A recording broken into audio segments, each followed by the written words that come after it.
Le module 2 de cette journée porte sur les aspects fiscaux concernant la paie. Pour mieux comprendre, on va d'abord rappeler qu'on a dit que le salaire c'est quoi? C'est la rémunération pour le gain qui peut être évaluée en espèces, contrepartie directe du travail devant être effectué ou qui a été effectué, ou pour le service devant être rendu ou qui a été rendu. Ok, ça c'est le salaire.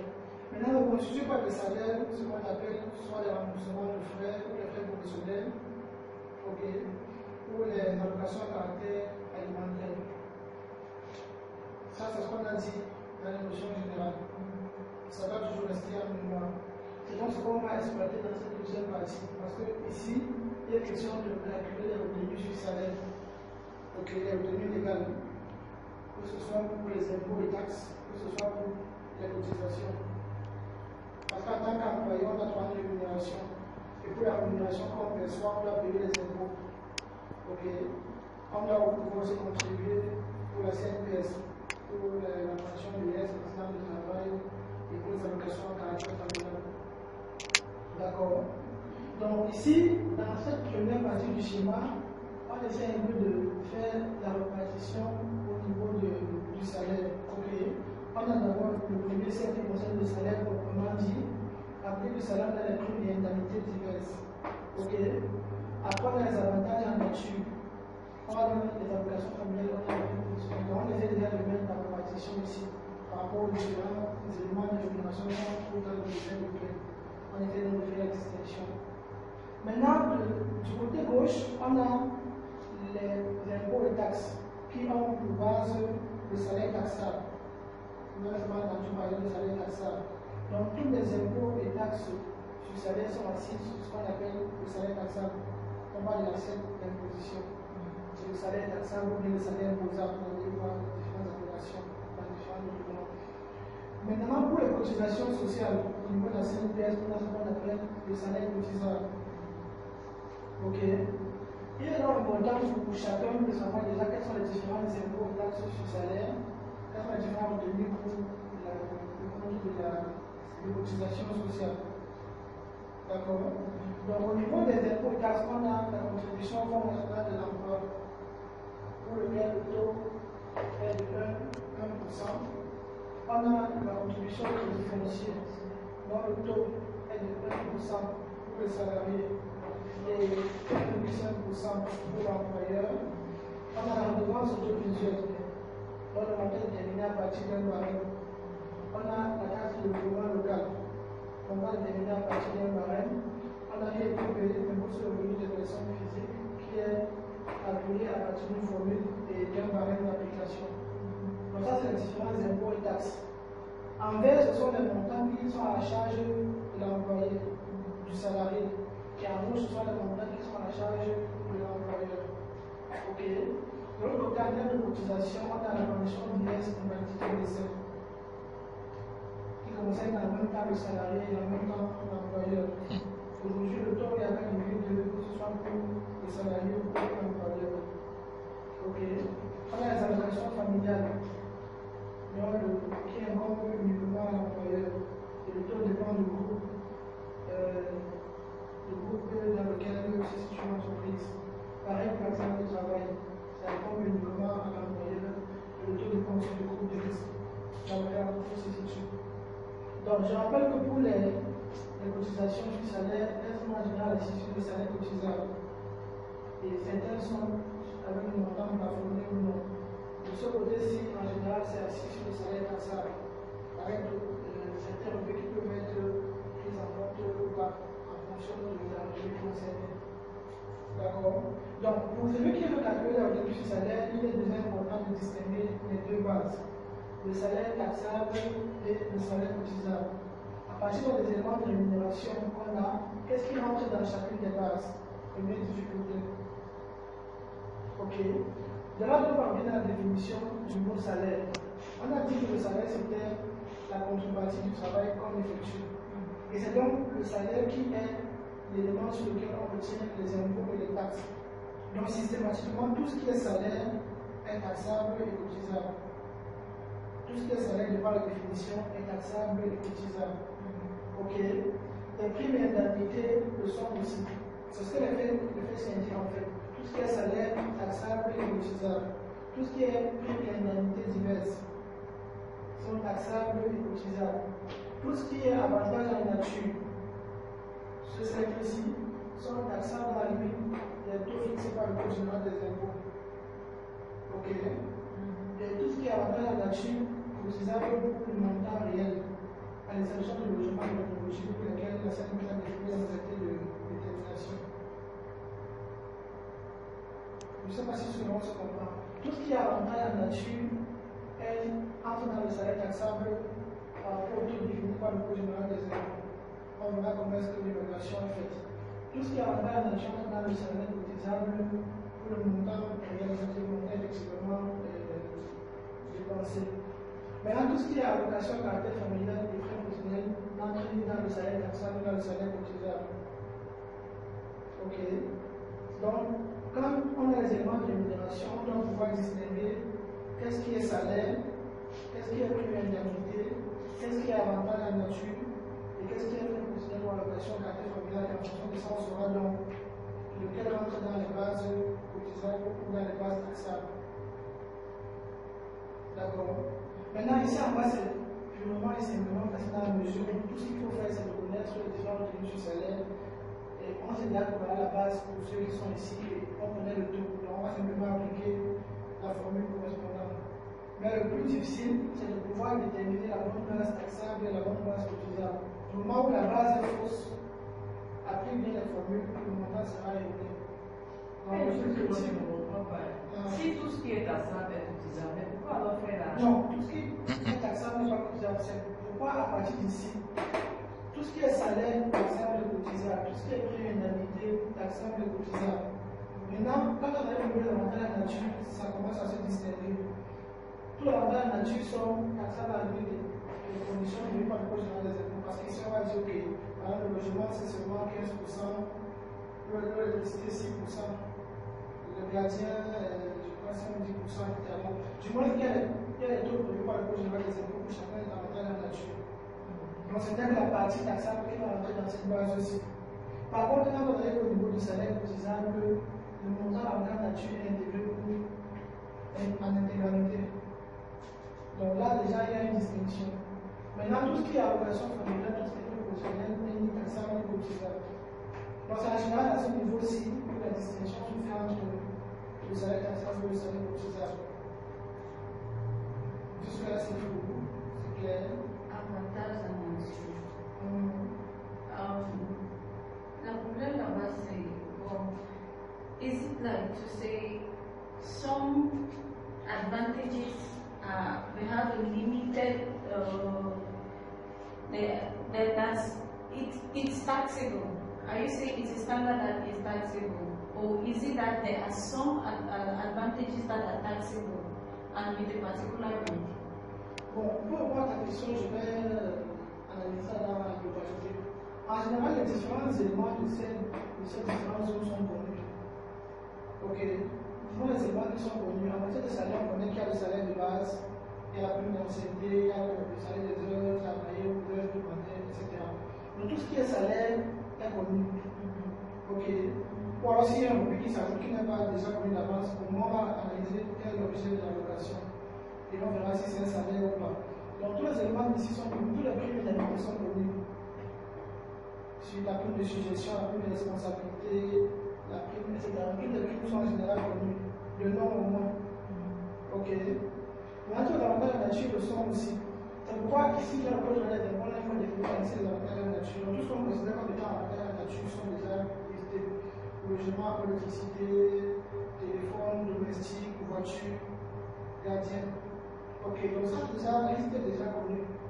De sorte que quand tu donnes ce montant-là à un employé, tu appliques simplement le taux correspondant qui est défini par le code général des impôts.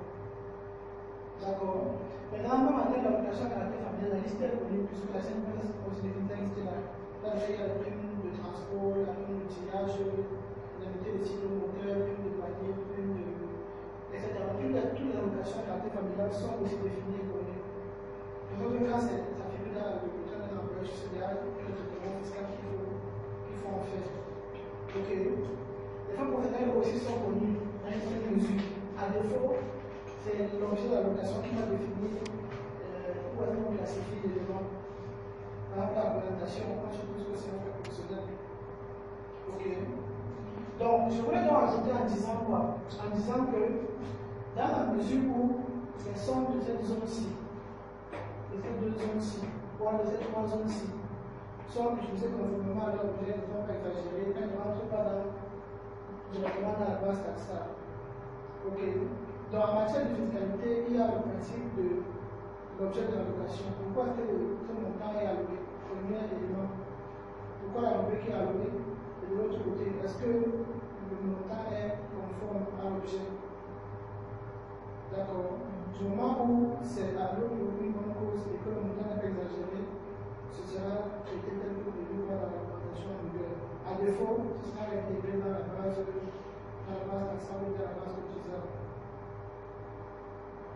Parce qu'en général, ce que les gens font, c'est que comme ils savent que tout ce qui est allocation caractère familiale ici, ni taxable ni cotisable, ok, ils font tout que l'allocation de l'employé, maintenant c'est là-bas. Ou alors ils parlent dans les parties de fonds professionnels. Je prends un exemple simple. Quand un salaire est 1 million, on va dire un salaire de base, peut-être 100 000 ou 150 000, l'opération 500 000.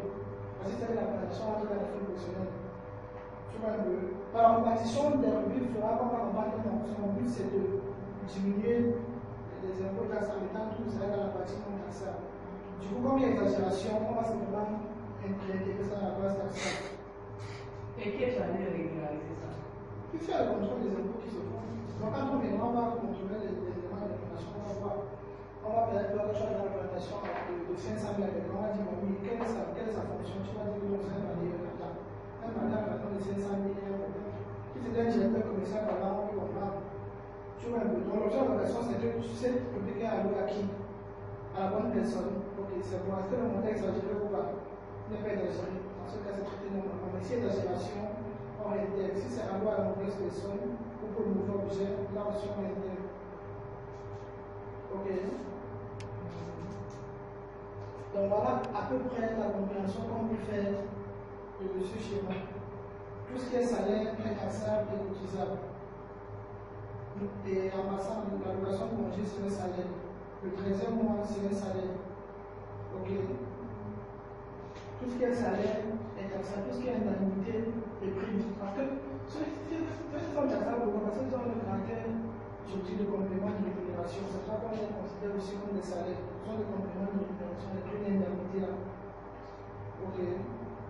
Donc ça aussi c'est taxable et cotisable. Avantage en nature, c'est cotisable pour le montant réel, donc le montant qui est effectivement versé, mais c'est taxable dans la limite de prévue par le code général des impôts. Ok. Maintenant, tout ce qui est allocation à caractère familial et frais personnels ne sont ni taxables ni cotisables. Donc vous devez être capable, quand vous besoin de bulletin de paye, d'identifier les différents rubriques et de distinguer. Donc, parmi ces rubriques-là, qu'est-ce qui est salaire? Qu'est-ce qui est la contrepartie générale du travail? Qu'est-ce qui est salaire? Qu'est-ce qui est prime et indemnité? Ok. Qu'est-ce qui est avantage en nature? Qu'est-ce qui est prime professionnel? Qu'est-ce qui est allocation à caractère familial? Une fois la répartition est faite, on peut donc déterminer aisément le salaire taxable, on peut déterminer le salaire cotisable, et une fois qu'on a fait deux éléments, on fait simplement l'application des formules pour trouver les retenues correspondantes.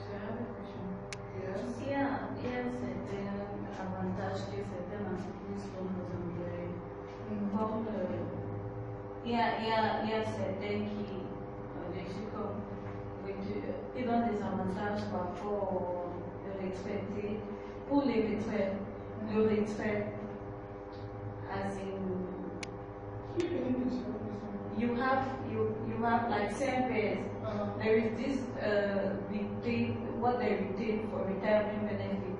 Now, certain companies, they have other insurance companies that they subscribe to also prepare their workers for retirement, other than the amount kept for savings.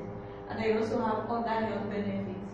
Now, for instance, you have certain companies that the employer want to subscribe for health benefits for the workers, and you will contribute a particular amount, and they will retain a particular amount from the workers. Those advantages flexible as well.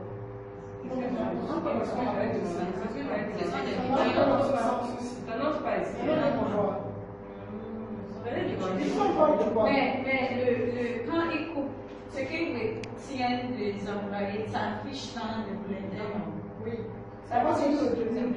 C'est une retenue payée sur le salaire. Ça rentre dans ce qu'on a vu au départ tout à l'heure. On a dit qu'il y a deux catégories de retenues. Il y a les retenues qui sont obligatoires, les retenues qui sont volontaires. La retenue obligatoire, c'est ce qu'on a vu de voir ici. C'est que la loi a demandé de retenir sur tout salaire. Ça, on ne négocie pas ça. Si la personne a un salaire, tu appliques le principe, tu as plus retenu là-dessus. Ça, c'est le premier sous-groupe. Le deuxième sous-groupe, c'est les retenues qui sont légales, judiciaires, pardon. Dans la mesure où peut-être la personne a une amende à payer. On dit, ok, la personne a commis un délit quelque part, il faut retenir sur son salaire 1 million. Ça ne se négocie pas, ça se retient aussi en intégralité. Excuse-moi, j'aimerais avoir une précision, s'il te plaît. Si par exemple, quelqu'un a eu à demander une avance, et que par rapport à cette avance-là, on réduit son salaire mensuel, peut-être pendant une certaine période, et donc au lieu de 300, il se retrouve avec peut-être 100, 200 tous les mois. Maintenant, ces retenues seront faites sur quelle base? Du salaire normal. Parce que ça va. On va refuser de comprendre. Tout à l'heure, on a dit, on a fait le schéma là où on mettait le bonus du travail, la convention collective du secteur, la convention collective d'entreprise, etc. C'était une hiérarchie comme ça, dans laquelle le niveau de grandeur se trouvait vers le haut. Ok. Mais si on voit aussi qu'en matière de retenue, on a cette hiérarchie-là, on peut symboliser ainsi. Donc tout ce qui est, le schéma qu'on avait là, tout ce qui est retenue légale là, ça rentre d'abord en premier lieu. Ok. Tu as la retenue qui émane d'une décision judiciaire. Ensuite, tu as des cessions volontaires de salaire. Donc le premier groupe-ci, lui est d'abord impératif. Ça ne se négocie pas. Celui-ci non plus. Maintenant, une fois que tu as fini avec ça, tu peux regarder ce qu'il y a en bas. Donc, si ton ami, comme dont tu parles là, a 30 000 de salaire, on commence par ici, ça peut être simple, j'imagine. On retient d'abord ça. Maintenant, si il n'y a rien dans le si ici, ce que tu dis, il y a peut-être plus de, je ne sais pas, 52 000, on retient 3 000 par mois. Cela, ça viendra en complément ici. Et on met à recevoir, ça va donc, je crois, de 2 000. So you have not answered my question. Yeah, mais ça complique parce que ça revient dans ce que tu as dit. Tu n'as pas l'entre ici. Ah, ok. Tu n'as pas l'entre ici parce que c'est son volonté de salaire. Est-ce qu'il est obligé de souscrire à ça? Non, il choisit de souscrire ou pas. Il peut dire non, le retenir. Là, on ne le tiendra jamais. Par contre, il ne peut pas dire ça avec le recette mal élevé. Il n'est pas tombé par la tête. Là, c'est obligé, c'est la norme. Ça ne peut pas être le retenir parce que là, c'est une décision judiciaire. Donc, quand il y a une décision ici, il doit payer une pension alimentaire avec la.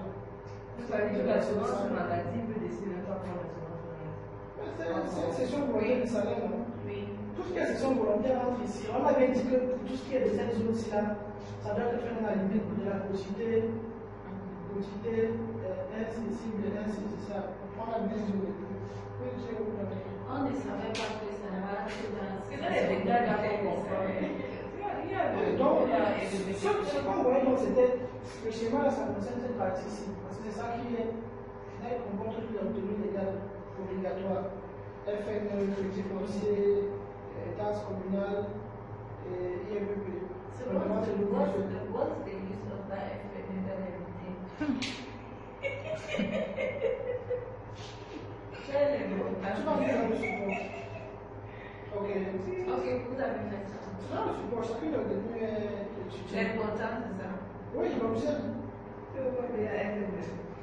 Tu vois ça, tu viens. Ça me sert à quoi? Tu vois la science. Ça, tu me donnes mon secret. On te coupe la salle de chaque mois. Ça me donne mon secret, n'importe quoi. Donc, je ne sais pas si cela est une question. Donc, ici, on étudie uniquement la retenue légale qui va dans le volet dont je parlais.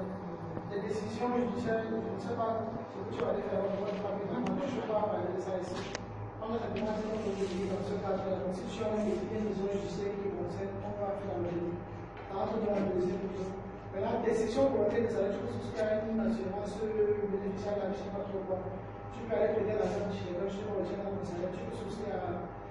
Tu peux aller à un syndicat, tu peux retirer dans ton salaire. Donc, tout ça, le début là, ça rentre dans le niveau des retenues, des sessions volontaires. Et là, la limite de la quantité du salaire qui est accessible ou saisissable. Ok.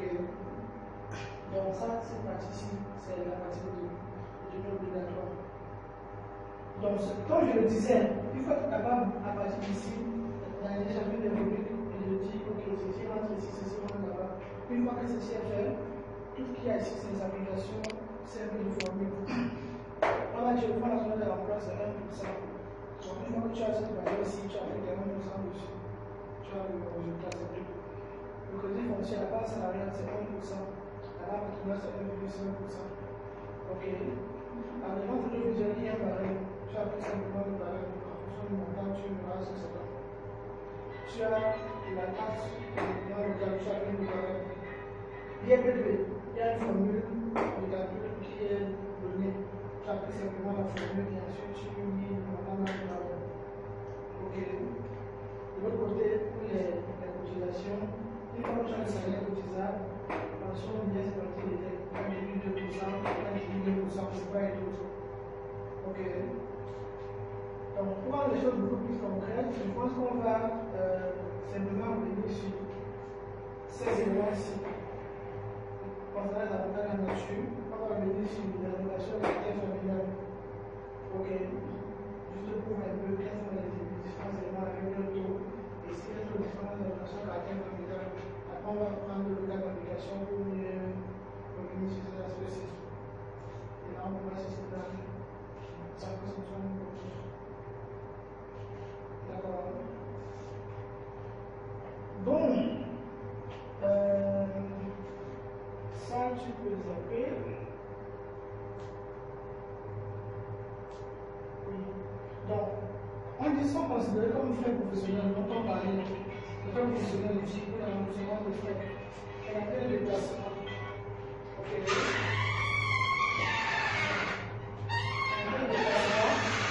La visite de l'aide, la visite de difficulté de cyclone, la visite de représentation. On va avoir l'indemnité que la législation considère comme étant des frais professionnels. Ça veut dire que si tu as un élément de ce genre, il ne doit pas être taxable et cotisable. Pourquoi l'indemnité de l'aide? L'indemnité de l'aide. Les éléments que nous avons travaillé dans les conditions. Les ouvriers. Les ouvriers dans les conditions difficiles. Peut-être qu'ils manipulent les billets, je ne vais pas poser musulman de ça. Ou alors c'est pour les ateliers d'usinage et autres. D'accord. Parce qu'en principe, on devrait faire le droit de mettre à la disposition. Donc, à défaut de donner, donc je l'ai en boîte pour un équipe à chacun pour voir en comptant ce cela dans sa rémunération. C'est pourquoi ce n'est pas un salaire en fait, ce n'est pas la contrepartie du travail. Tu vois un peu la différence. Mais c'est pour ça que ce n'est pas un salaire, donc ça ne peut pas être taxable ou cotisable. Parce qu'on aurait dû en fait passer une lettre et donner à ces gens. Pour que, ayant travaillé dans les conditions pas très bonnes, la santé puisse être préservée. Ok. Un peu de déplacement, c'est qu'on considère que la personne, en regardant son travail, a amené à faire des courses montées descendre. Donc ce n'est pas un salaire, c'est parce que la personne doit se déplacer et il faut de l'argent pour aller à chaque fois. Donc à défaut, soit de mettre un véhicule à ta disposition, ou alors de rembourser ses frais de taxi pour le déplacement, on a fait le côté de là. C'est en fait une faute de compensation. Donc ça aussi, ce n'est pas un salaire puisque ce n'est pas la contrepartie du travail qui est en train d'effectuer. Ok. Maintenant, les allocations à caractère familial, la liste sociale est donnée. On a allocation prénatale, allocation de maternité, allocation de salaire unique, allocation familiale proprement dite. Tu peux anticiper.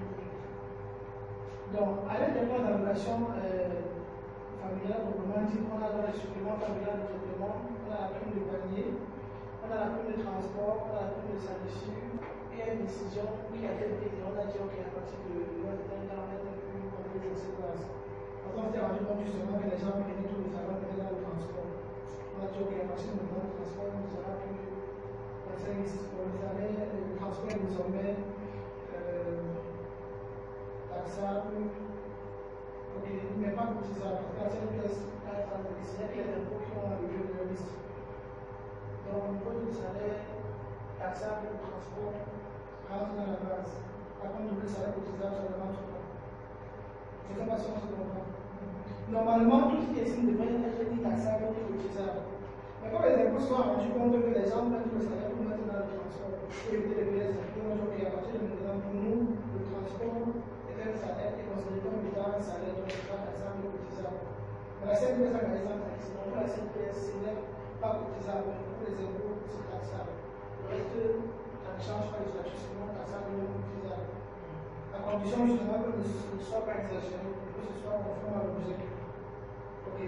Tu vas pas me dire que j'ai hâte à la solution, dans son bureau climatisé, nettoyer chaque matin et soir. Il ne va jamais chez gentil et dire que c'est ça. Si il y a la solution, ça va être un peu bizarre.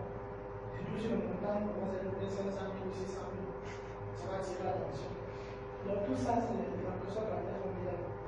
Donc dans la liste des avantages en nature, telle qu'elle est demandée tout à l'heure, et tel que prévu par le Code général des impôts, moi je sais que tous ces avantages en nature sont taxables à lui, les taux prévus par le Code général des impôts. On voit les avantages en nature qui sont prévus par le Code général des impôts. On a le logement qui est taxable à 15%, pour l'électricité 2%, pour les 2% l'électricité 4%, le logistique 5% par domestique, par agricole domestique 10% et nourriture 10%. Puisque rappelez-vous, on a dit au départ, quand on faisait l'élection en garant, on disait que l'employeur a l'obligation de l'objet son personnel, de le nourrir, de payer la facture d'électricité, etc. Donc, si tu n'as pas l'obligation de l'objet de tes employés, tu ne payes qu'un acte de logement, par exemple. Maintenant, tu dois acheter le logement à un salarié, les impôts disent, ok, tu vas payer 15% selon moi, c'est dans la base. Donc, en termes d'entente là-dessus, voilà les taux prévus par le Code général des impôts, pour ce qui rentre dans la partie du salaire taxable. Dans tout le salaire cotisable, celles ne sont pas en vigueur. Le montant entre tel quel. Donc, ce logement, c'est 50 000. Les 50 000 seront cotisables. Mais du côté taxable, ce sera seulement 15% qui sera taxable. Je suis en train de dire ceci. Les avantages en nature rentrent dans le salaire taxable selon les taux prévus par le Code général des impôts. Maintenant, le salaire cotisable, ça rentre tout le montant et le montant est effectivement décaissé. Non. Cotisable, c'est à 5 Oui. Donc, tout cotise 50 mais à 5 pour le logement. Ça va, le logement va rentrer dans la base cotisable, tout le montant tel que. Et pour les impôts, tu vas cotiser seulement quel montant? Donc, tu fais la cotisation du CNPS, tout ça. Tu payes. Donc, finalement, la personne reste avec combien sur le salaire? C'est comment donc pouvoir calculer les différents budgets? Ok. Donc, voilà les limites prévues par le Code général des impôts en termes d'avantages en nature. Ok. Maintenant, sinon, c'est comme aussi les indemnités en argent. Les indemnités d'avantages en nature sont comprises dans l'assiette imposable à les mêmes limites que les avantages en nature correspondants. Ça veut dire que si, au lieu par exemple de lui mettre dans son bulletin le logement à 50 000, tu loges plutôt l'employé dans une maison, et c'est toi qui payes le reste, c'est toi qui as construit, le fisc va déterminer le montant du loyer et intégrer la part correspondante au salaire taxable de l'employé. Ok. Donc, du moins, c'était pour vous citer les différents avantages en nature et les taux correspondants quand on doit composer. Bon, ça c'est l'évaluation qui est faite au niveau de la CNPS. On a dit en dehors de logement et nourriture, les autres éléments, d'autres avantages en nature vont trouver un montant réel. Donc, pour la nourriture, on a l'évaluation qui est faite. Pour le logement, on a l'évaluation qui est faite. Maintenant, en général, dans la pratique, c'est le montant réel qu'on retient, on ne fait pas l'évaluation, c'est un calcul assez compliqué, même si le domaine, on n'a pas le temps de faire ce calcul-là. Tu peux le calculer. Bon, ça aussi, tu peux appeler. Ça aussi. Ok. Donc, pour revenir sur la différence des gens, Voilà pour les différentes retenues sur salaire. Là, ça est un peu présenté différemment. Les taxes, les impôts, les cotisations, la part salariale, la part patronale. En matière de taxes, on a le côté foncier, concerné les salariés et le patron. On a la case de pouvoir local, c'est uniquement le salarié. On a la dépense provisoire, c'est uniquement le salarié. On a le Fonds national de l'emploi, c'est uniquement l'employeur. Donc ça, c'est la partie des taxes. On a la partie des impôts, c'est IMP et des CAC, c'est uniquement l'employé qui paye. Au niveau des cotisations, on a la pension de l'IS, qui est une assurance pour le salarié, et on a la pension de l'assurance pour les personnes, allocation familiale, nationale du travail. Donc ça, c'est un schéma qu'on devrait avoir en mémoire. Les différentes retenues, laquelle on va l'acquis. Pour le national du travail, il y a aussi une distinction entre les taux de risque. Risque faible, 1,75%, risque moyen, 2,5%, et risque élevé, 5%. Donc pour la semaine de travail, le montant n'est pas plafonné. Donc là, même si c'est 2 millions, on a fait sur cette base. Donc c'est là que pour la PPID et pour la pression familiale, que c'est plafonné à 650 000. Ok. Bon, maintenant, j'ai PPI. C'est là où c'est souvent un peu compliqué. L'impôt sur le revenu des personnes physiques entre en vigueur à partir du 1er janvier 2004 en remplacement de la taxe proportionnelle quasiment progressive. Le salaire inférieur à 62 000 sont exonérés de l'IPP. Donc, quand le salaire taxable est moins de 62 000, on ne calcule pas l'IPP dessus. Ok. Rappel des règles générales d'imposition des revenus à l'IPP. Donc, on dérive d'abord le salaire taxable. Une fois qu'on a le salaire taxable, comme on a présenté le projet, on détermine le salaire imposable à l'IPP et on applique le barème de revenu. Je peux avancer. Donc, on dit, pour déterminer le salaire imposable à l'IPP, on fait quoi? L'article 34 du Code général des impôts définit le revenu imposable à l'IPP comme le montant brut des sommes payées dans la nature ou en argent apporté diminué de l'abattement de 30% au titre de frais professionnels et des cotisations versées à la caisse de prévoyance sociale au titre de la retraite obligatoire. La défense de quotient familial est supprimée pour offrir l'abattement à 500 000 annuel. Vous êtes un impôt assis sur le salaire taxable. Donc, ça veut dire que quand on a le salaire taxable, on a déterminé, on a ajouté le calcul des revenus, on fait l'abattement de 30%. C'est pour ça qu'on fait souvent salaire taxable, on fait taxable à 30%. Ou alors salaire taxable à 70%. On enlève le montant de la semaine de on a calculé, c'est-à-dire le salaire cotisant, le plafonné, ça fait 2%. On multiplie ça par 12 et on enlève l'abattement, le montant forfaitaire annuel de 500 000. On ne peut pas avoir le salaire imposable à l'IPP annuel. Donc, salaire taxable fois salaire taxable moins 30%, donc salaire taxable à 70%, moins le montant de la CNB, ainsi que tout fois 12 moins 500 000. Ok. Ça nous permet d'avoir ce montant. C'est une fois qu'on a ce montant, on applique simplement le barème qui est donné dans la page suivante pour avoir le montant de. Voilà le barème à appliquer. Et il faut bien comprendre que c'est un barème cumulatif. Donc, au fur et à mesure qu'on calcule, on cumule et à la fin, on dit simplement par 12 pour avoir le montant de l'impôt annuel. Ok. Bon, là, c'est le schéma résumé. Pour chacune des retenues, comme tout à l'heure, on a les mêmes éléments taxes, impôts, cotisations, base salariale, pas patronale, les différentes bases et les taux correspondants. Ok. Taxe communale, la base c'est le salaire de base. Le taux est mis sur le barème, donc le montant est mis sur le barème. La demande de révision, la base c'est le salaire taxable, et c'est à partir du barème. Le crédit foncier, c'est le salaire taxable, le taux c'est 20%. Ça c'est pour la part salariale. Pour la part patronale, c'est le salaire brut, et le taux c'est 1,5%. Le Fonds national de l'emploi, c'est le salaire brut, le taux c'est 1%. C'est un peu remarqué qu'il y a une différence à ce niveau-ci par rapport à ce qui a été dit précédemment.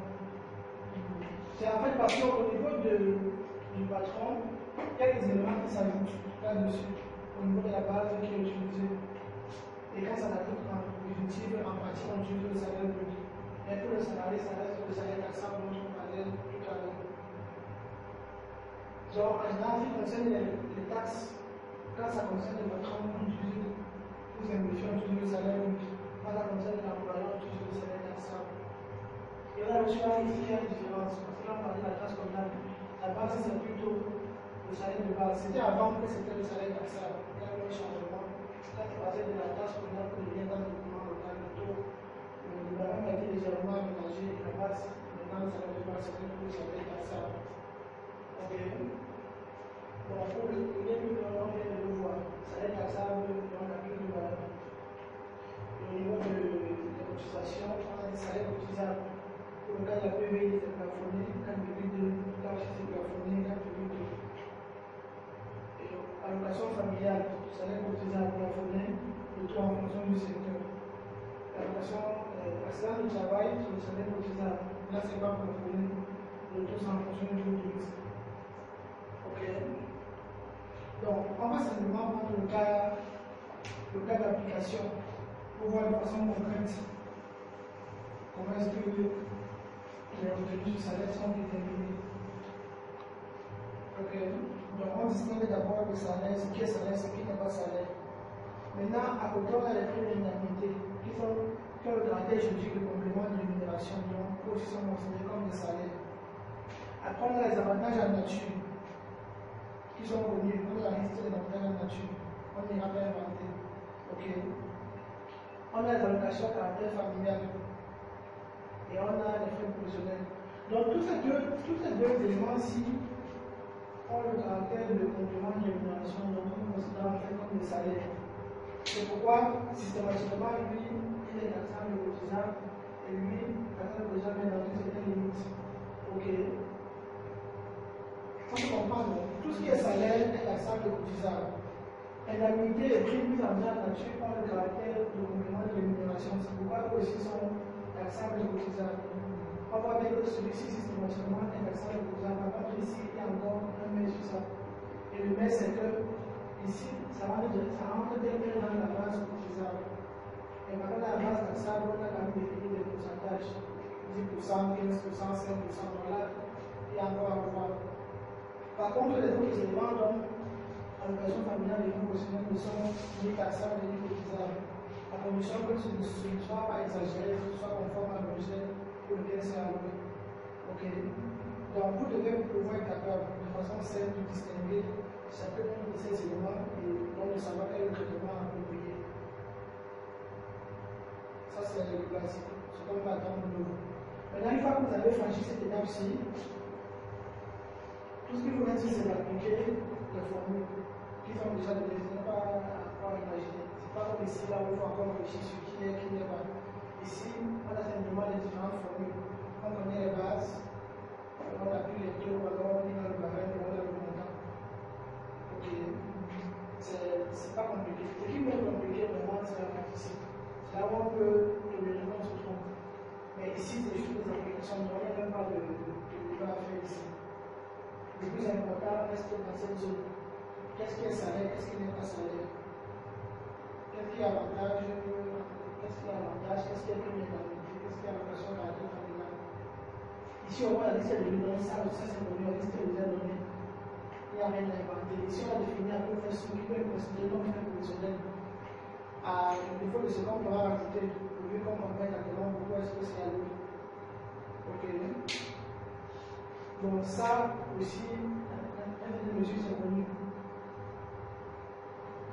Maintenant, je vous prends un exemple pour vous faire comprendre, pour vous faire une distinction entre ces deux éléments. Parce que les gens ont souvent tendance à jouer avec les mots ici. On a souvent tendance à jouer avec les mots pour essayer de jouer sur le risque. Je prends un exemple. Ça peut être ici comme ça peut être ici. C'est le point. On est là aussi. On s'amuse souvent avec ça. Donc, si vous voulez même ça, juste pour qu'on comprenne, il faut que je vois la distinction des éléments. On a par exemple quelqu'un qui a le téléphone. Le téléphone rentre en principe dans la partie, en principe, dans cette partie-ci, si on prend le téléphone.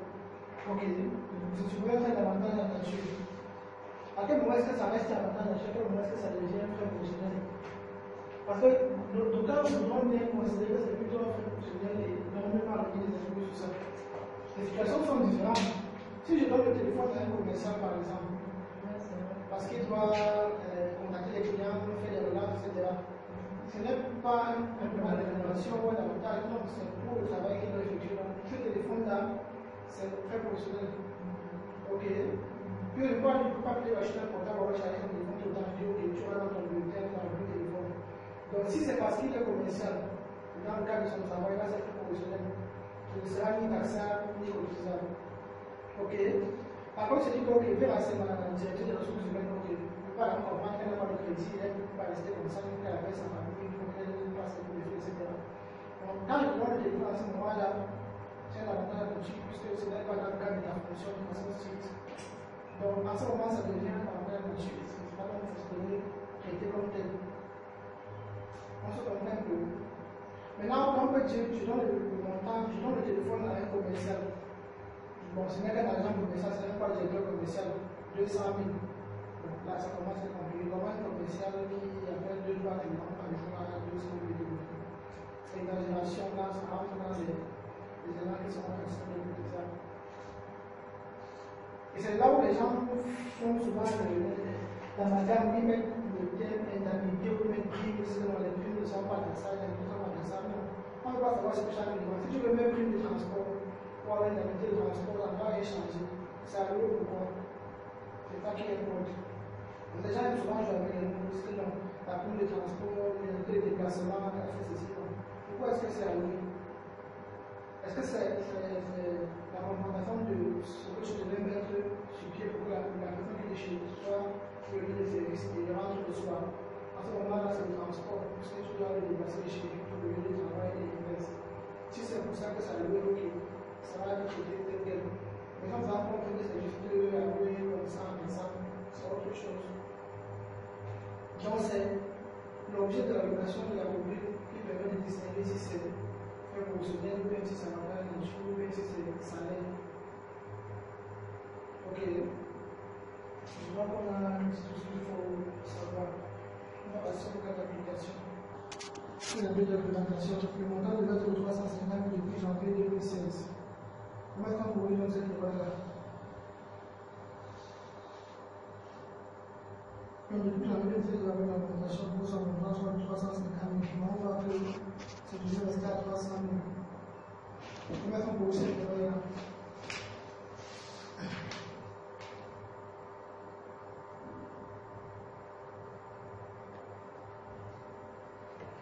On va faire un appel de salaire correspondant à l'écart de ce qui a été payé, ce qui devrait être payé. Après, on va recevoir 350 000, on va toujours payer 300 000. On va faire un appel de paye janvier. Voilà, donc de janvier à avril, ça fait 4 mois. Ou du moins, ça fait 3 mois, parce qu'en avril, on va mettre le bon montant. Ça fait 3 mois de rappel. 3 mois fois 50 000, ça fait 150 000 euros. Ça concerne le but. Représentation. C'est taxable ou c'est pas taxable la représentation? Donc là aussi on va faire la peine non imposable parce qu'il y a deux choses, la peine imposable et la peine non imposable. Donc la peine imposable concerne tout le but qui était à l'avance qui devrait être en fait imposable. Par contre la peine imposable c'est pour le but qui ne devrait pas être imposable. Ok. Maintenant il y a aussi un autre élément qu'on doit déterminer, ça veut dire quoi? L'élément est embauché là. Il y a des éléments qu'on ne doit pas vous dire. En tant que payeur, vous devez savoir la prime d'ancienneté, par exemple, est automatique à partir de la deuxième année. Donc, ça, c'est un élément que vous devez vous déterminer des questions là, c'est vraiment vous dire. Tout ce qui devrait être fait doit être fait. Quand il établit le budget, devrait vous le calculer et vous calculer ceci. Vous savez ce qu'il faut faire. Donc, vous devez faire tout ce qu'il y a de faire par rapport aux éléments qu'on vous communique. Je vous l'avais la prime d'ancienneté. La personne est embauchée en 1996, quand en 2016, ça fait 20 ans, c'est ça. On va faire la prime d'ancienneté. Le marquage le montant de la prime d'ancienneté qu'on doit avoir dans sa paye. Comment est-ce que c'est calculé la prime d'ancienneté?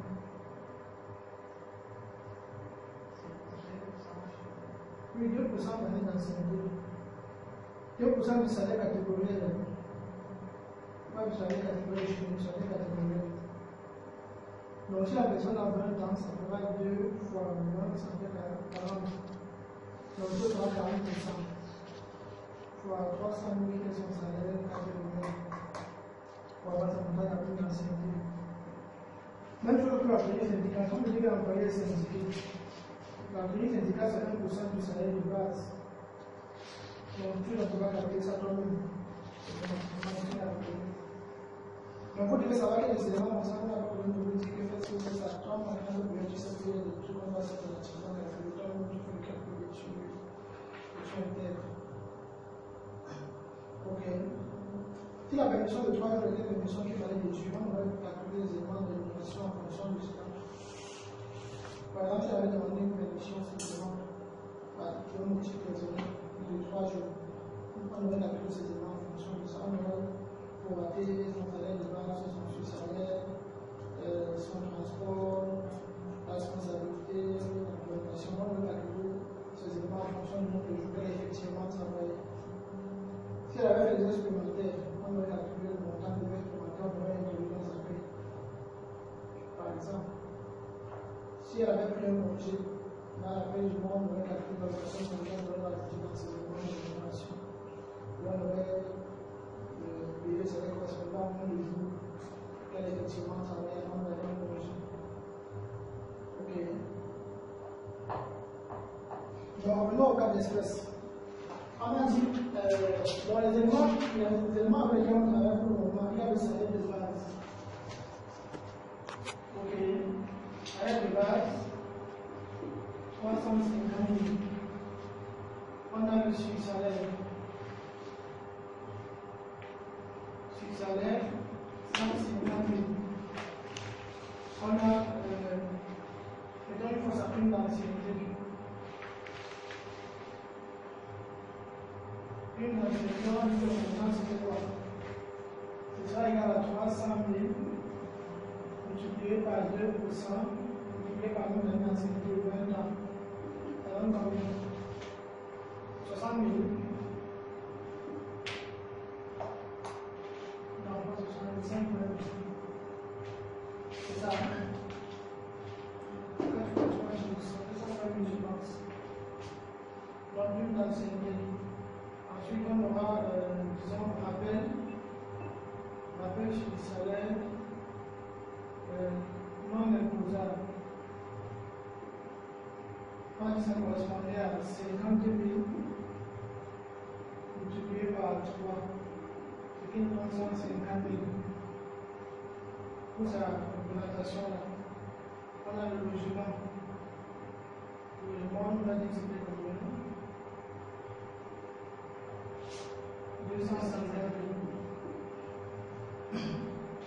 On a l'électricité. L'électricité, 180 000. On a une responsabilité.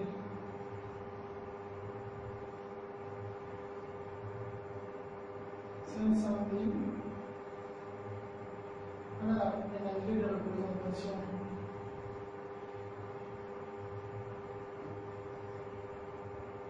$300 000.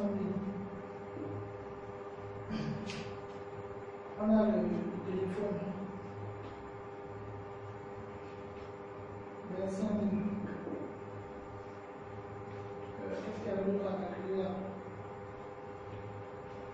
Donc ça, c'est tous les éléments de même qui vont rentrer. Donc, le mouton qui a mis ici en bas et qui a le prêt à retenir.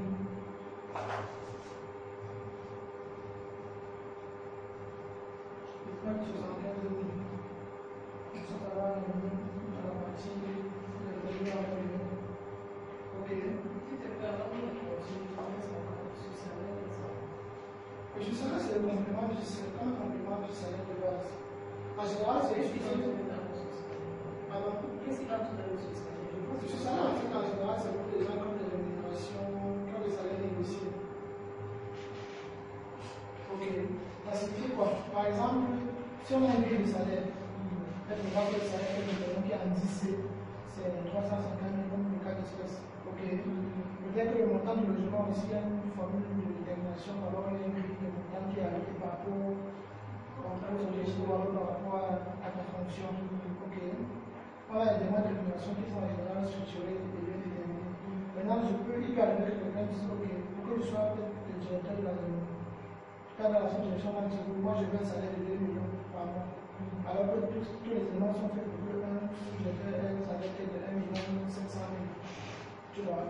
Donc on va mettre les éléments habituels que tout le monde a. Maintenant, pour arriver au montant qu'il a négocié, un bout de 2 millions, on va ajouter ce qu'on appelle l'enveloppe sur salaire, qui est en fait une mesure de compensation. De pouvoir atteindre un niveau de rémunération. Le sous-salaire, c'est ça que je vois sous-salaire. Oui, c'est dans le sous-salaire, comme en fait, c'est l'élément. Mais sur le plan de l'analyse fiscale, c'est un complément du salaire. C'est taxable et cotisable. Ok. C'est pour déjà on va mettre le même salaire de base que les autres hommes. Il ne peut pas faire des dégâts avec la structure habituelle. Maintenant, le gap, on comprend là sur le salaire. Si on veut regarder peut-être dans mon livre. Ok. Donc, en général, quand on a des éléments comme ceci, tout ce qu'il faut commencer par faire de mesures, qui est taxable et qui n'est pas taxable. Le salaire de base est déjà, comme on a dit, taxable et cotisable. Ok. Le sous-salaire, pareil, taxable et cotisable. La prime d'ancienneté, taxable et cotisable. Le rappel sur salaire imposable, la pointe, les techniques taxables et cotisables. Là, on va y mettre. Le logement, on va dire que c'est taxable dans la limite de taux prévu, donc 15%. Ok. Mais c'est cotisable pour le montant réel.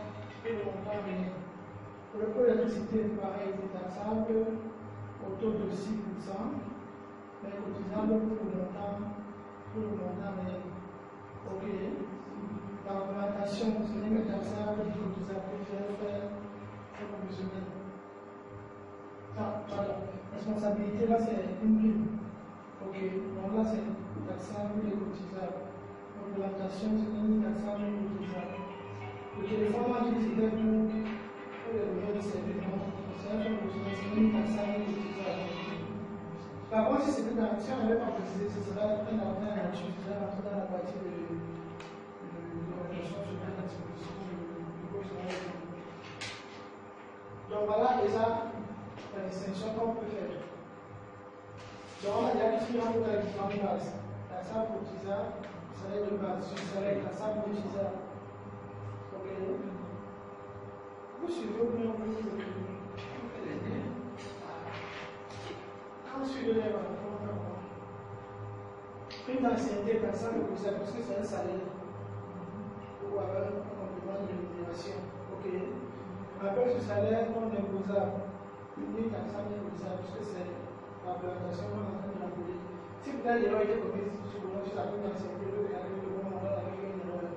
S'il fallait faire un appel sur salaire qu'on appelle imposable, non taxable, cotisable, parce que l'erreur portait sur le critère pour faire la taxable et cotisable. D'accord?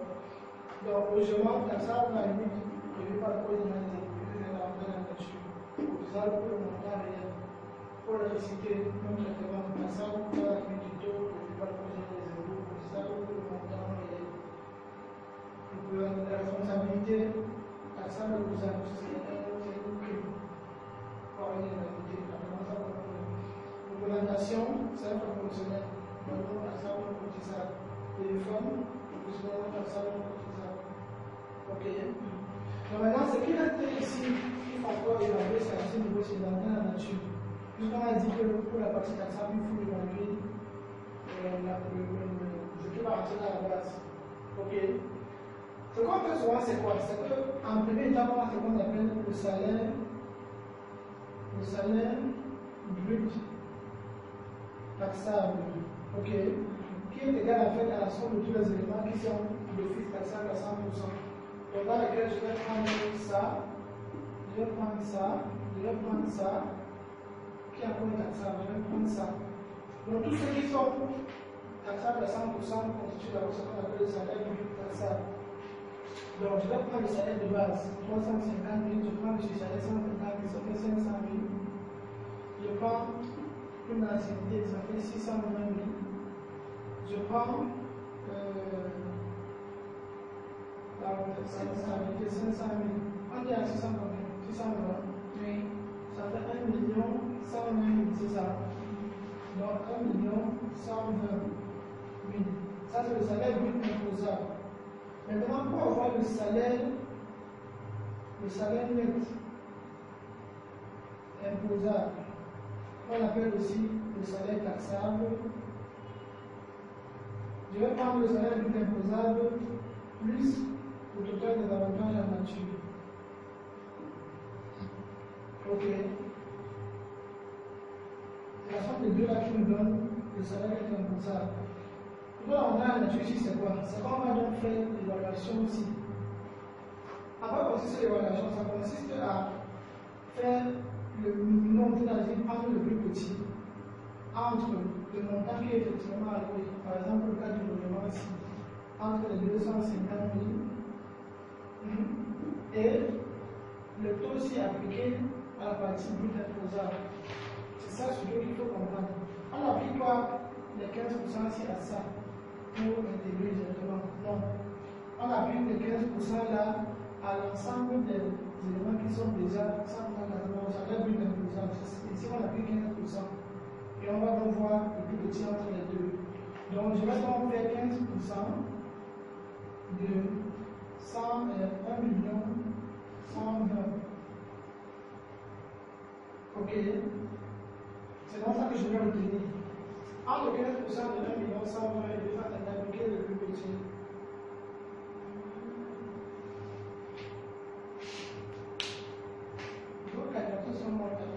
On est d'abord comprendre le secret. Finalement, on va comprendre les trucs qu'on met en écrit. Non, je prends le cas. Pourquoi vas-tu le montant voir dans le plus petit?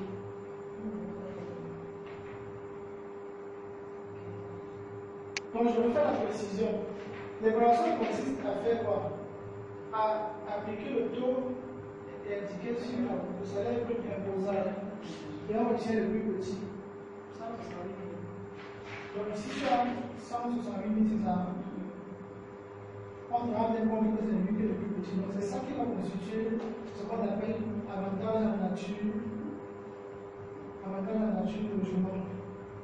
Ok. Maintenant, l'avantage en nature pour l'électricité.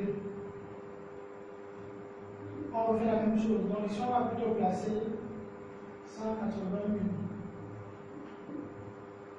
pour comparer à 6% de 1 million 120. Et on retient le plus petit. La chose sera toujours là, j'ai utilisé 160 presque la moitié.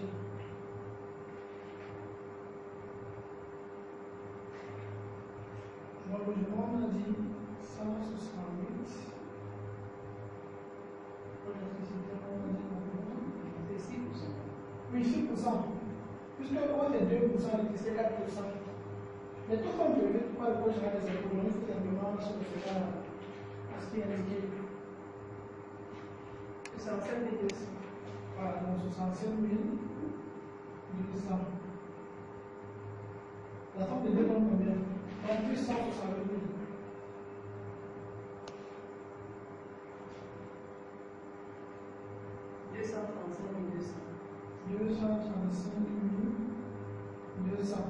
Ajoute à ça 1 million 120 000 multiplications.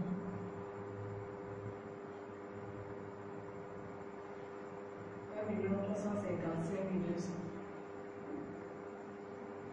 Donc voilà notre salaire net imposable. Ok. C'est lui qui sera utilisé pour les différents calculs là-bas. 1% ici, 1,5% là-bas. Application du barème, etc. Je respecte la procédure. On parle d'abord de l'ensemble des éléments qui constituent notre structure de rémunération.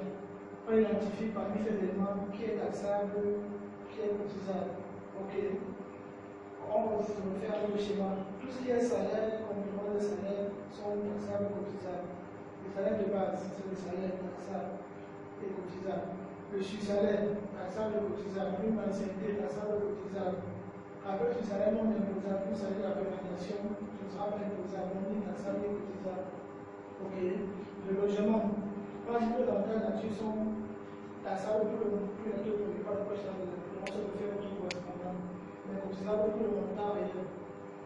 Donc les responsabilités taxables, l'augmentation non taxable et les fonds non taxables. Maintenant, quand je vais évaluer la valeur nature, puisque eux ils ont des demandes particulières, ce sont d'abord tous les éléments qui sont taxables dans la valeur nature. Donc je prends tout ce qui est taxable là, je somme. Alors, ce qu'on appelle le salaire brut imposable. Une fois que je l'ai, j'applique donc le taux correspondant pour chacun des éléments. Le logement, j'applique le taux aussi au salaire brut imposable. Je vois donc quel est le plus petit montant entre les deux. Entre 15% de cette valeur-ci et le montant qui était effectivement alloué. C'est le plus petit que je retiens comme avantage à la nature pour le logement. Pareil pour le reste. Donc, tous les avantages naturels doivent être évalués et on prend le montant le plus petit. C'est comme ça qu'on a soulevé pour avoir 235 euros. Et une fois que tu as le salaire brut imposable et le total avantage nature, tu sommes les deux pour avoir le salaire net imposable.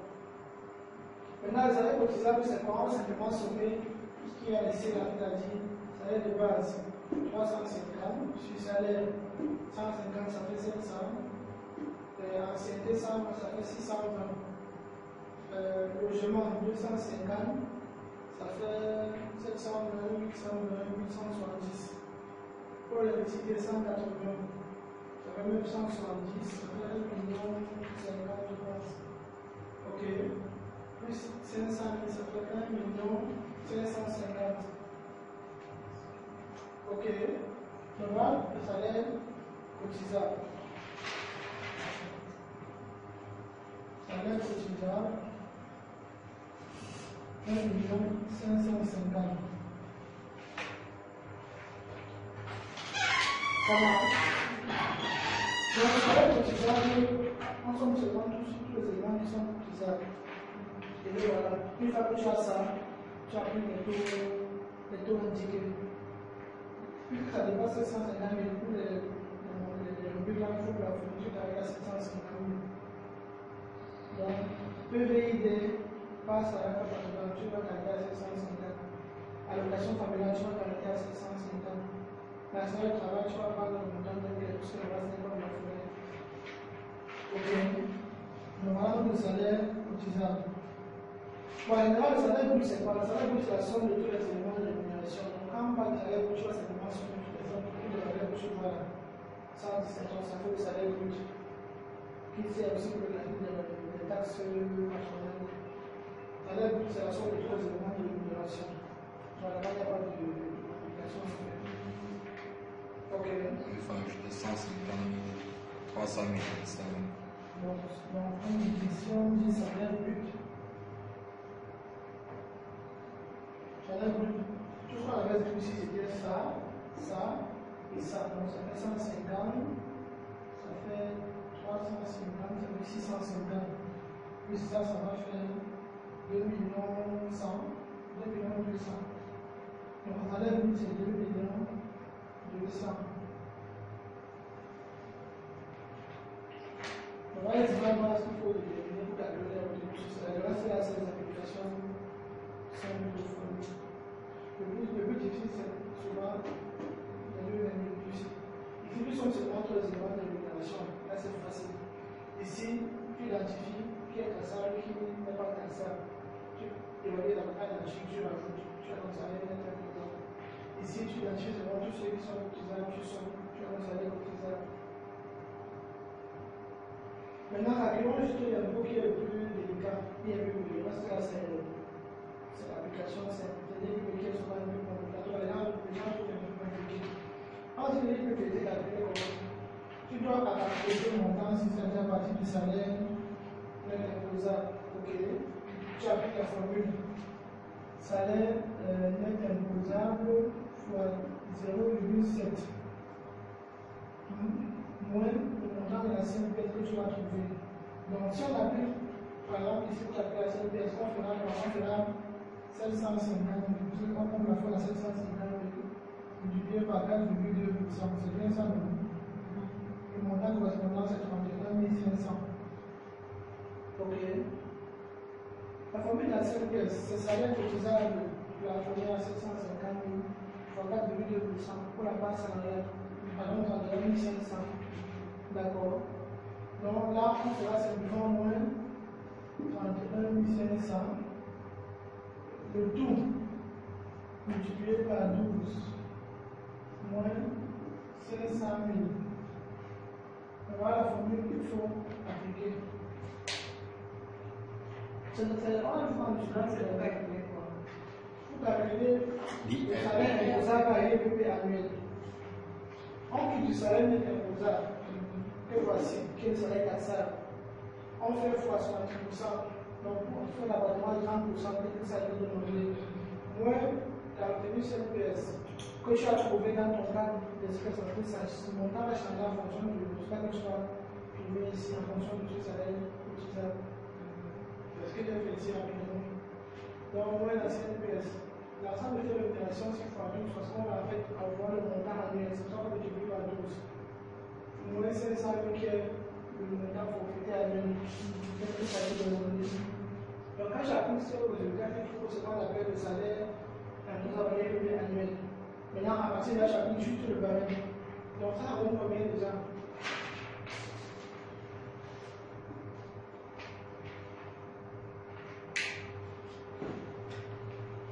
T'as qu'à le moment bas.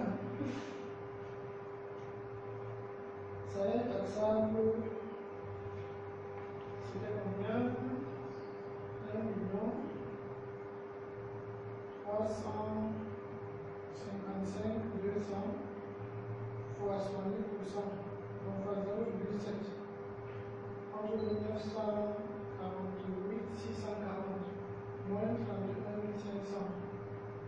Entre 917 140, tout multiplié par 12. Moins 500 000. Alors là, on trouve déjà 10 millions de dollars.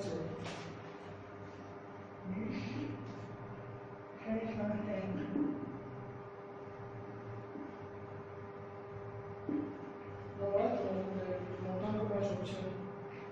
Ok. Donc une fois que tu as ça, tu appliques simplement le barème tel qu'il a été défini. Et à la fin, tu obtiens le début annuel. Ok. Ce barème dit quoi? Ce barème dit, pour le montant qui est compris entre 0 et 1 million, tu appliques combien de pourcents? 2 millions. À 0 à 2 millions, oui, tu appliques 10%. Ok. Pour le montant qui est compris entre 2 millions et 3 millions, tu appliques 15%. La taxe qui est comprise entre 3 millions et 5 millions, tu appliques 25%. Et plus de 5 millions, tu appliques 35%. Non, c'est 5 millions, ça fait pas 1 million. 35%. Donc ici, tu auras la première tranche qui va te donner 200 000. Ok. Deuxième tranche va te donner 150 000. Troisième tranche va te donner 500 000. Quatrième tranche va te donner cette valeur-ci moins 5 millions. Combien? C'est de quel pourcentage là-bas? Ici c'est 10. Ici c'est 15. Ici c'est 25. Ici c'est 35. C'est dans le document. Donc maintenant, puisque notre valeur est ici, on va simplement faire les 10 millions, là, 5 millions. 500 000. Moins 5 millions, ça fait ça. 1 fois 35. Divisé par 100. Donc ici, là, j'ai quelque chose déjà 1 million 926 988. Pour ça, il y a une façon de scrire avant la série 150 000. Ça me donne au total 2 576 988. Ça, c'est l'impôt annuel. Je divise par 12 donc pour avoir l'impôt mensuel. J'obtiens 231 000.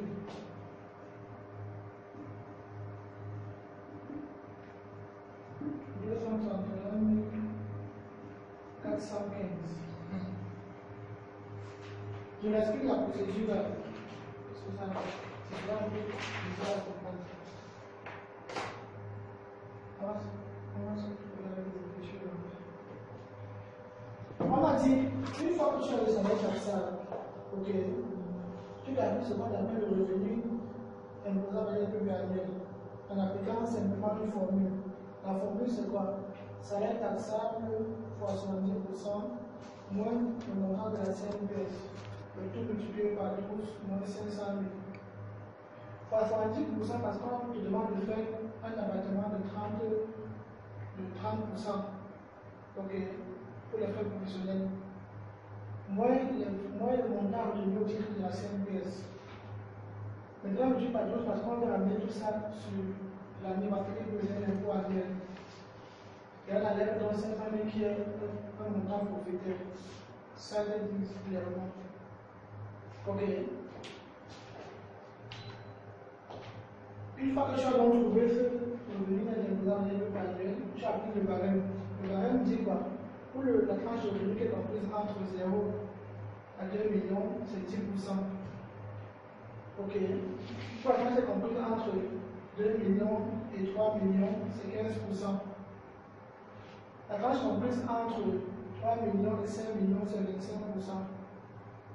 Et plus de 5 millions, c'est 35%. Donc, comme dans notre cas, on a un montant de 10 millions,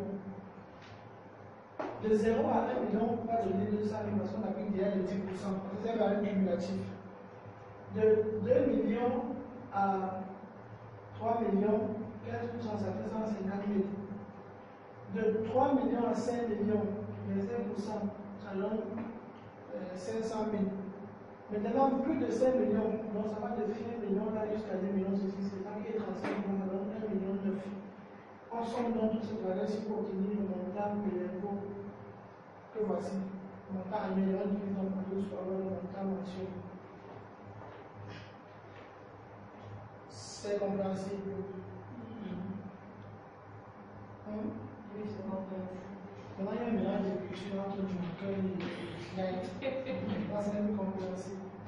Du moins, le détail est dans le document, mais je vais juste expliquer pour moi. Tellement ton esprit, c'est beaucoup plus vivant que ce qui est écrit. Ok. Comme je l'ai dit, le plus